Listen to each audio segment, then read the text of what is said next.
अस्सलाम वालेकुम दोस्तों, मेरा नाम है राकी किरमानी और आप देख रहे हैं स्काई टीवी।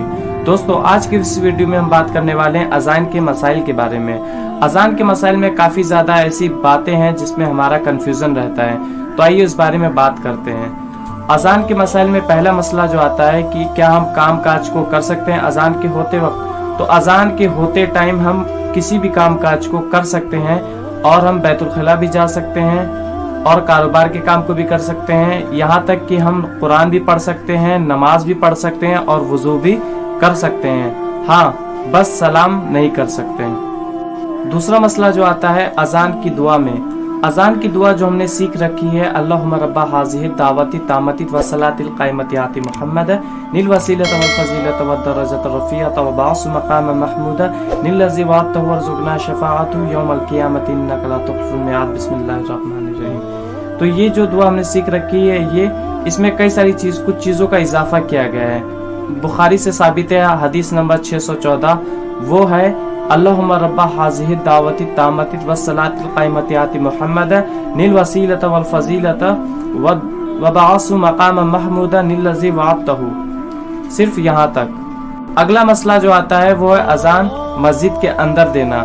तो दोस्तों, इस मामले में इस्लाम में मस्जिद के अंदर अजान देने को मकरूह तहरीमी करार दिया है।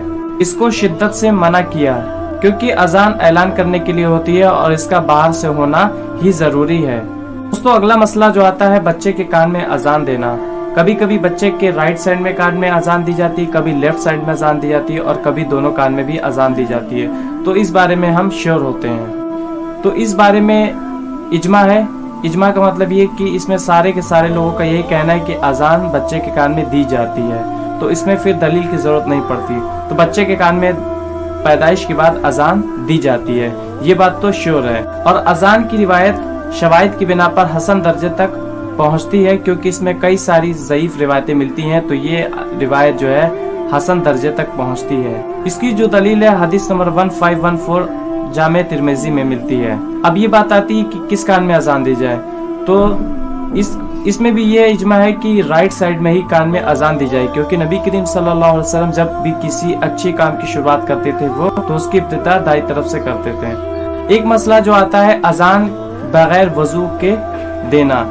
तो इसमें भी अजान बगैर वजू के दे सकते हैं क्योंकि वजू नमाज इबादत के लिए शर्त है, ना कि इस अजान के लिए शर्त है, क्योंकि अजान एक कलाम है जिसको हम बिना बगैर वजू के भी दे सकते हैं, लेकिन अगर वजू करके अजान दे तो ये बेहतर अमल होगा।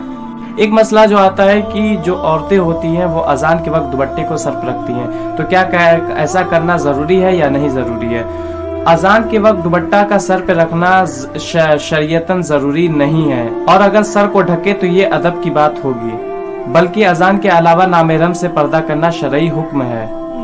इसमें एक मसला जो आता है वो कि इमाम जब नहीं होता है तो हम जो है नमाज के लिए खड़े हो जाते हैं, तो इससे मना किया गया है कि जब तक इमाम मस्जिद के अंदर दाखिल ना हो जाए तब तक कोई भी खड़ा ना हो। और ये रिवायत हदीस नंबर 637 सहीह बुखारी, 638 सहीह बुखारी, 1365 सहीह मुस्लिम और 685 मिशकात अल-मसाबी में मिलती है। इसमें एक और इख्तिलाफ होता है कि हम नमाज में पहले ही से खड़े हो जाए जब नमाज खड़ी की जा रही हो, या फिर हम इसमें क़दका मती सलाह पे खड़े हो। 592 जामे तिरमिज़ी से मिलता है कि क़दका मती सलाह पे ही खड़े होना चाहिए जब नमाज शुरू हो रही हो।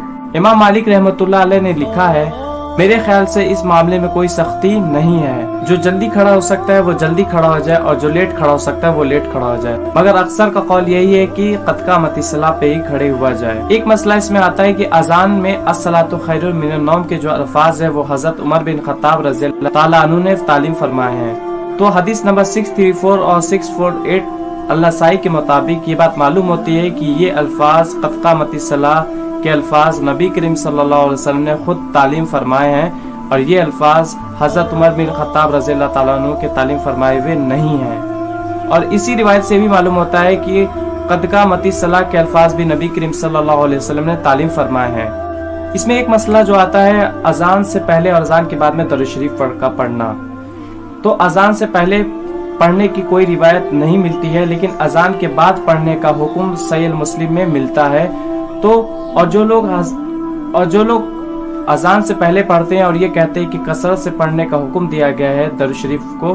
तो जब वो रास्ते में होते हैं तब भी नहीं पढ़ते, घर पे होते हो तो भी नहीं पढ़ते, लेकिन जब अजान के ठीक फौरन जरूर पढ़ते हैं तो ये वो शरीयत में एक चीज को ऐड कर रहे होते हैं जो कि ये गलत है। अगर वो हमेशा पढ़ते हैं तो फिर उनके पढ़ने में कोई हर्ज नहीं होगा। इसमें एक मसला जो मिलता है कि अजान देने वाला क्या इकामत करे, तो इस मामले में सुनन अबू दाऊद में रिवायत मौजूद है, लेकिन ये रिवायत उसूल मुहद्दिसीन पर ज़ईफ है। तो अजान देने वाला इकामत करे ये जरूरी नहीं है, और अजान और इकामत करने वाले दो मुख्तलिफ लोग हो सकते हैं। तो दोस्तों आज की इस वीडियो में हमने अजान के बारे में कई सारे मसाइल को हमने जाना और काफी सारे हमारे कंफ्यूजन दूर हुए। तो इसी तरह की वीडियो देखने के लिए हमारे चैनल को सब्सक्राइब करें और लाइक करें, शेयर करें और बेल आइकन पे प्रेस करें ताकि हमारे आने वाली नई वीडियो के बारे में आपको अपडेट्स मिल सके।